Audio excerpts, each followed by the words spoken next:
Hi YouTube, it's Rocky of Rocky's Way. So long, it's been too long since I've been able to share with you guys, but I'm here and I am sharing with you that I am undertaking a new journey, and today is day one, so I wanted you guys to be a part. So tune in, listen in for a couple of minutes so I can tell you guys what journey I'm under, because I have started my starter locks. Yay. I'm so excited. I have been natural since 2002. I returned to natural in 2002. And I love my natural loose hair. Anybody who knows me knows that I promote natural hair. I just come on, girl. Whether you got a TWA, a big old WA, I mean, whatever you doing with it, if you want to do, whatever, just naturally how your hair was meant to be, not altered, is all what I'm for. So, I'm definitely not doing it because I'm tired of my hair, or I'm tired of combing my hair, or the maintenance of my hair. Lord knows I have the easiest wash and go hair. I can literally get in the shower and comb my hair out and put conditioner in and shake it, and I have an awesome hairdo. So definitely it's not because of ease, because this is more work. I'm not a novice when it comes to locks. I've had locks before. I didn't like the way they looked back then. No one was able to show me the other side of a looser texture when we lock. And I stopped right when now that I see other people's journeys, and I'm so grateful for a tube like YouTube that can show me a time lapse. Now that I see other people's journeys, it's like, if I would have stuck it out, I would have got there the first time. My oldest son has had locks twice. He's on his second lock journey. This time he's free locking. He's actually maintaining his own. I installed, he keeps them going. We are like 2 years, no, a year for him. My middle son has had locks. He now has loose natural hair, and my youngest son, he's never been locked. I never locked my twins. They just always had loose hair. But it's always kind of been something we just do in my family. So I locked for a few different reasons, and I just wanted to share some of my reasoning with you guys. And because it was such of a calling on my soul that I had to do this, I figured I should share, because I know someone else may be in the same limbo I'm in. And yeah, I figured if I'd share my story, maybe someone may be encouraged. Maybe someone can share some of their story with me to encourage me, because I mean, I may be excited, but I'm nervous. Because who knows what to expect, okay? So, few reasons. One, your hair is your spiritual antenna. This is how we tune in. I started to be able to understand that mostly at work. I'm an empath. I feel everything. Like if someone's aggravated, I can feel it when I walk in the room. And I would like walk in the office sometime, and it would feel so tense. And like I would feel that. Like sometimes it would make me sick to my stomach, to the point that I was so nauseous I could not work. So a lot of people see me all the time with my hair wraps. It's not because I don't want to comb my hair, but a lot of times I have on a wrap for protection. I have on a wrap. I always wear a wrap to respect or honor the moon phases, full moon, new moon. I will do that. I put the wrap on to remind me to be mindful of the new phase, and that I should be making, doing certain things during those phases. And, in honor or homage, I also wore my hair wrapped while I was in mourning, so that I wouldn't feel anybody else's energy through my antennas. When I lost my baby, and just the hair wraps, because I learned how important our hair was in our spiritual gifts and being able to feel in our intuition. I started to cover.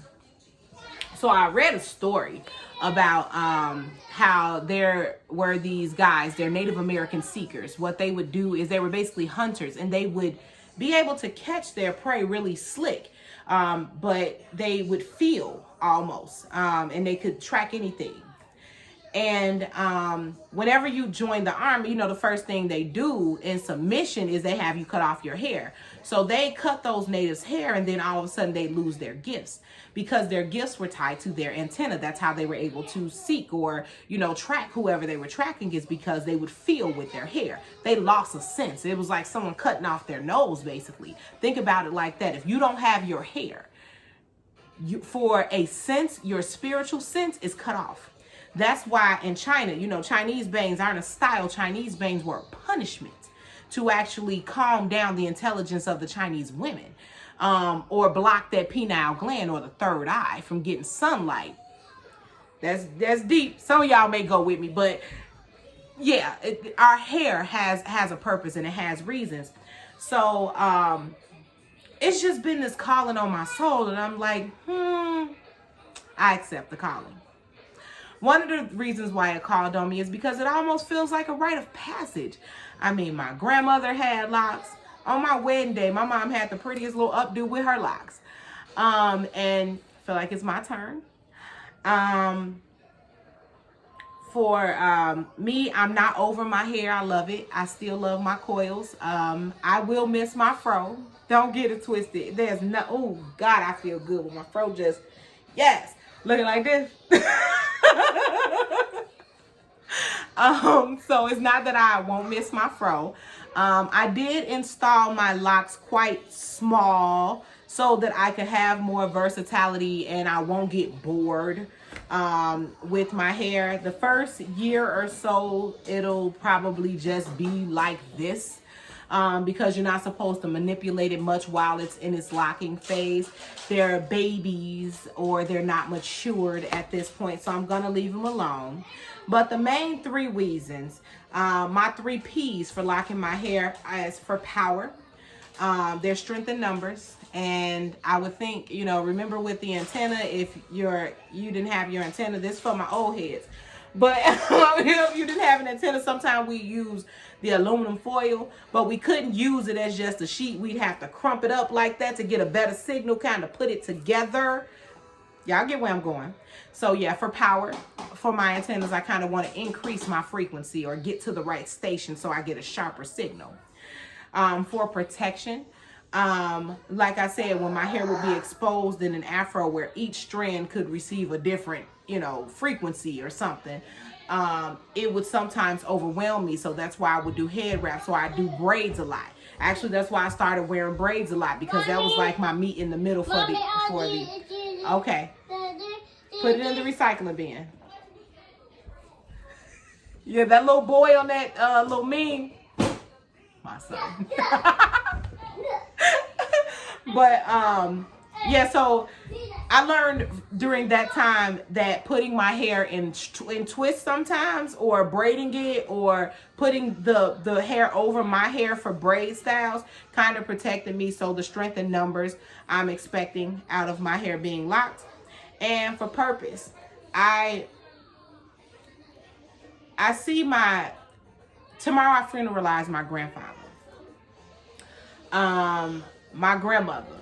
I mean, my grandmother, if like there's a bar of who I want to be like, there is nobody nowhere that I would want to emulate besides my grandmother. It had to be a reason why she did it. It had to be. So my granny was too intentional. I know she enjoyed her natural hair. She embraced her natural hair, but granny and mama had them. It had to be a reason. So I'm figuring it's my turn. So I'm going to go ahead and start as of today, May 1st, 2020 is day 1. I'll check in at least monthly with my progress, with what it looks like. I may even show you guys what I'm doing with my hair, like with a twist or, you know, a wash day. Most people know, and if you don't, I make my own products for most parts. So I am going to be using Rocky's Remedies. I am actually in the process of trying to figure out a recipe for a Castile soap, because I understand those are better. That kind of soap is better for washing locks than the African black soap because it may leave a little buildup. And that's the shampoo that I make, that I use currently. So I want to make sure that, you know, I take you guys with me. I do already have a hair oil that's going to be the main product I use. I did put a little bit of jojoba oil with a little bit of lavender to make it smell nice. As I twisted, I just washed my hair with my African black soap. I had to wash my hair 3 times just to make sure it was squeaky clean. I don't, in general, put products that could cause buildup in my hair, with the exception of gel around the edges. So I'm okay with that kind of soap. So I did a good clarifying wash. I just put jojoba oil and a few drops of lavender oil. Did 2-strand twists. I actually had twists with weave in my hair a few weeks ago. Senegalese twist. So I actually used the exact same pattern my hair was parted in for those twists to lay my locks, because I loved how those twists fell, and it wasn't bunchy, but it was full. It's not scalpy.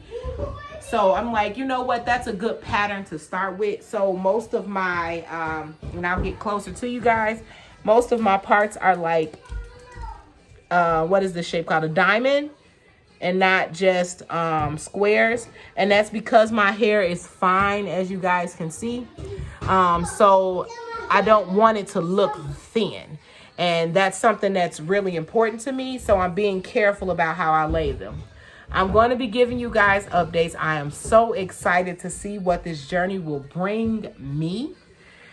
And there's Corey Jr. I'm gonna start a lifestyle channel with this guy, because he is just so sweet, and just, I mean, he's an actor. Like, he's really an actor. I need to get paid. But thank you guys for tuning in. Please follow me on my journey. May 1st, 2020 is my day, starting my locks. I'm so excited. Be excited with me. Stay tuned to see what's coming. Say bye, YouTube.